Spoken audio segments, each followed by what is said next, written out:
बोलो श्री सत्य सनातन धर्म की जय।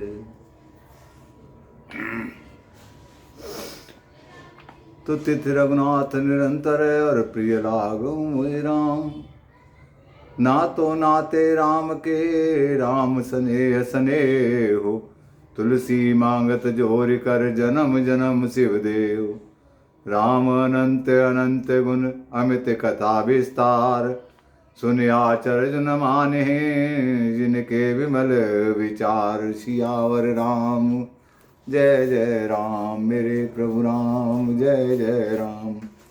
आज का विषय है भगवान सूर्य का तथा संक्रांति में दान का महात्म्य। वैशंपायन जी ने पूछा, विप्रवर, आकाश में प्रतिदिन जिसका उदय होता है यह कौन है? इसका क्या प्रभाव है तथा इसके किरणों के स्वामी प्रादुर्भाव कहाँ से हुआ है? मैं देखता हूँ देवता, बड़े बड़े मुनि, सिद्ध, चारण, दैत्य, राक्षस तथा ब्राह्मण आदि समस्त मानव इसकी सदा ही आराधना किया करते हैं।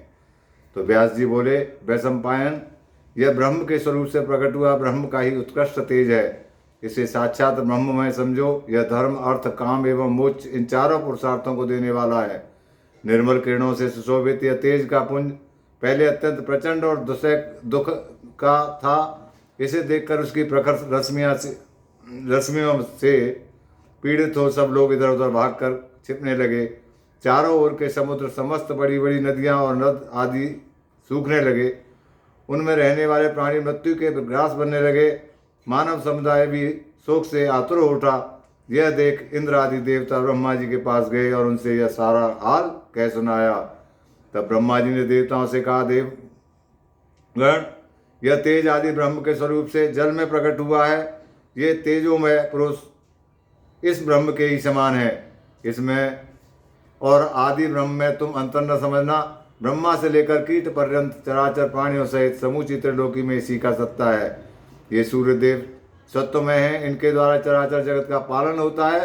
देवता, जरायुज, अंडज, स्वेदज और उद्भिज आदि जितने भी प्राणी हैं सबकी रक्षा सूर्य से ही होती है। इन सूर्य देवता के प्रभाव का हम पूरा वर्णन नहीं कर सकते। इन्होंने ही लोगों का उत्पादन और पालन किया है। सबके रक्षक होने के कारण इनकी समानता करने वाला सूर्य दूसरा कोई नहीं है। पौ फटने पर इनका दर्शन करने से राशि राशि पाप विलीन हो जाते हैं। द्विज आदि सभी मनुष्य सूर्यदेव की आराधना करके मोक्ष पा लेते हैं। संध्योपासन के समय ब्रह्मवेत्ता ब्राह्मण अपनी भुजाएं ऊपर उठाए इन्हीं सूर्यदेव का स्थान करते हैं और उसके फलस्वरूप समस्त देवताओं को पूजित होते हैं। सूर्यदेव के ही मंडल में रहने वाली संध्या रूपिणी देवी की उपासना करके संपूर्ण द्विज स्वर्ग और मोक्ष प्राप्त करते हैं। इस भूतल पर जो पतित और जूठन खाने वाले मनुष्य हैं वे भी भगवान सूर्य की किरणों के स्पर्श से पवित्र हो जाते हैं। संध्या काल में सूर्य की उपासना करने मात्र से द्विज सारे पापों से दूर हो जाता है।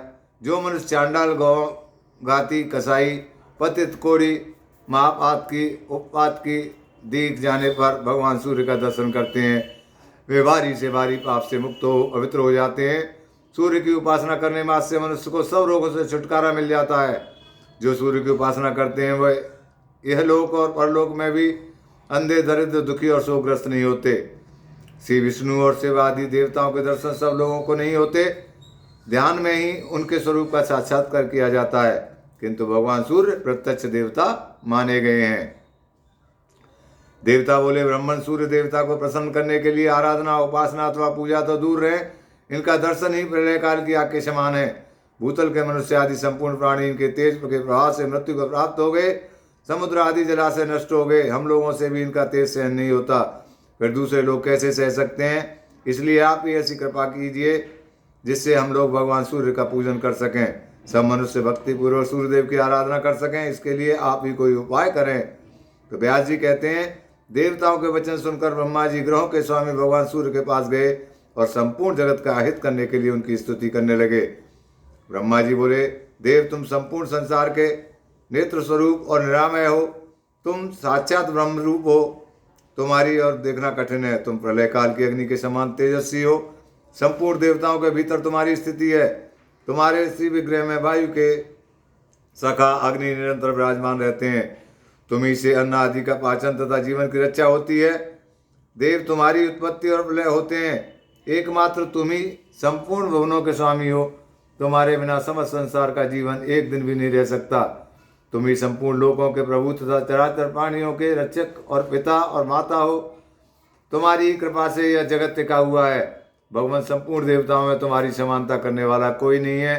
शरीर के भीतर बाहर तथा समस्त विश्व में सर्वस्व तुम्हारी सत्ता है। तुमने ही इस जगत को धारण कर रखा है। तुम ही रूप और गंध आदि उत्पन्न करने वाले हो। रसों में जो स्वाद है वह तुम्ही से आया है। इस प्रकार तुम ही संपूर्ण जगत के ईश्वर और सबकी रक्षा करने वाले सूर्य हो। प्रभु, तीर्थों, पुण्य क्षेत्रों, यज्ञों और जगत के एकमात्र कारण तुम ही हो। तुम परम पवित्र, सबके साक्षी और गुणों के धाम हो। सर्वज्ञ, सबके कर्ता, संहारक, रक्षक, अंधकार, कीचड़ और रोगों का नाश करने वाले तथा दरिद्रता के दुखों का निवारण करने वाले भी तुम ही हो। इस लोक तथा परलोक में सबसे श्रेष्ठ बंधु एवं सब कुछ जानने और देखने वाले तुम ही हो। तुम्हारे सिवा दूसरा कोई ऐसा नहीं है जो इस लोकों का उपकारक हो। तो आदित्य ने कहा, महाप्राज्ञ पिता में आप विश्व के स्वामी तथा सृष्टा हैं। शीघ्र अपना मनोरथ बताइए, मैं उसे पूर्ण करूंगा। ब्रह्मा जी बोले, सुरेश्वर, तुम्हारी किरणें अत्यंत प्रखर हैं। लोगों के लिए वे अत्यंत दुस्सह हो गई हैं। जिस प्रकार उनमें कुछ मृदुता आ सके वही उपाय करो। तो आदित्य यानी सूर्य भगवान ने कहा, प्रभु, वास्तव में मेरी कोटि कोटि किरणें संसार का विनाश करने वाली ही हैं। अतः आप किसी युक्ति द्वारा इन्हें खराज कर कम कर दें। तब ब्रह्मा जी ने सूर्य के कहने से विश्वकर्मा को बुलाया और वज्र की शान बनवाकर उसी के ऊपर प्रलय काल के समान तेजस्वी सूर्य को आरोपित करके उनके प्रचंड तेज को छाट दिया। इस छटे हुए तेज से ही भगवान श्री विष्णु का सुदर्शन चक्र बनाया गया। अमोद यमदंड, शंकर जी का त्रिशूल, काल का खड़ग, कार्तिकेय को आनंद प्रदान करने वाली शक्ति तथा भगवती दुर्गा के विचित्र त्रिशूल का भी उसी तेज से निर्माण हुआ। ब्रह्मा जी की आज्ञा से विश्वकर्मा ने उन सब वस्त्रों को फुर्ती से तैयार किया था। सूर्यदेव की 1000 किरणें शेष रह गईं, बाकी सब छांट दी गईं। ब्रह्मा जी के बताए हुए उपाय के अनुसार ही ऐसा किया गया। तो कश्यप मुनि के अंश और अदिति के गर्भ से उत्पन्न होने के कारण सूर्य आदित्य के नाम से प्रसिद्ध हुए। भगवान सूर्य विश्व की अंतिम सीमा तक विचरते और मेरुगिरी के शिखरों पर भ्रमण करते रहते हैं। ये दिन रात इस पृथ्वी से लाख योजन ऊपर रहते हैं। विधाता की प्रेरणा से चंद्रमा आदि ग्रह भी वहीं विचरण करते हैं। सूर्य 12 स्वरूप धारण करके 12 महीनों में 12 राशियों में संक्रमण करते रहते हैं। उनके संक्रमण से ही संक्रांति होती है, जिसको प्राय सभी लोग जानते हैं। मुने, संक्रांतियों में पुण्य कर्म करने से लोगों को जो फल मिलता है वो हम बताते हैं। धनु, मिथुन, मीन और कन्या राशि की संक्रांति को षष्ठी कहते हैं तथा वृष, वृश्चिक, कुंभ और सिंह राशि पर जो सूर्य की संक्रांति होती है उसका नाम विष्णुपदी है। षष्ठी नामक संक्रांति में किए हुए पुण्य कर्म का फल 86,000 गुना, विष्णुपदी में लाख गुना और उत्तरायण या दक्षिणायन आरंभ होने के दिन कोटि कोटि गुना अधिक होता है। दोनों अयनों के दिन जो कर्म किया जाता है वो अच्छे होता है। मकर संक्रांति में सूर्योदय के पहले स्नान करना चाहिए। इसमें 10,000 गोदान का फल प्राप्त होता है। उस समय किया हुआ तर्पण, दान और देव पूजन अच्छे होता है। विष्णुपदी नामक संक्रांति में किए हुए दान को भी अच्छे बताया गया है। दाता को प्रत्येक जन्म में उत्तम निधि की प्राप्ति होती है। शीतकाल में रुईदार वस्त्र दान करने से शरीर में कभी दुख नहीं होता। तुला दान और सैया दान दोनों का ही फल अच्छा है। माघ मास के कृष्ण पक्ष की अमावस्या को सूर्योदय के पहले जो तिल और जल से पितरों का तर्पण करता है वह स्वर्ग में अच्छे सुख भोगता है।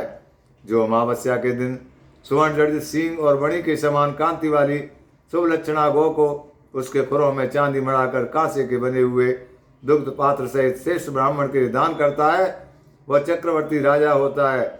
जो उक्त तिथि को तिल की गौ बनाकर उसे सब सामग्रियों से दान करता है वह 7 जन्म के पापों से मुक्त हो स्वर्गलोक में अच्छे सुख का भागी होता है। ब्राह्मण को भोजन के योग्य अन्न देने से भी अच्छे स्वर्ग की प्राप्ति होती है। जो उत्तम ब्राह्मण को अनाज, वस्त्र, घर आदि दान करता है उसे लक्ष्मी कभी नहीं छोड़ती। माघ मास के शुक्ल पक्ष की तृतीया को मनवंतर तिथि कहते हैं। उस दिन जो कुछ दान दिया जाता है वह सब अच्छे बताया गया है। अतः दान और सत्पुरुषों का पूजन ये परलोक में अनंत फल देने वाला है।